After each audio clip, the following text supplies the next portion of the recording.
Happening today in Ludlow, the Veterans Services Department commemorated its new Veterans Center at 487 Holyoke Street with a ribbon-cutting ceremony and an open house. That event happening at 1 o'clock this afternoon. Veterans, their families, and the public were all welcome to come take a look at the new space and enjoy some light refreshments.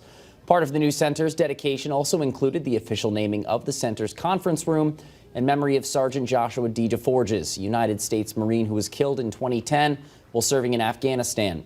Veterans will also be able to use a private office with access to computers for telehealth and employment assistance, as well as having access to a permanent food pantry with refrigeration to assist those facing food insecurities.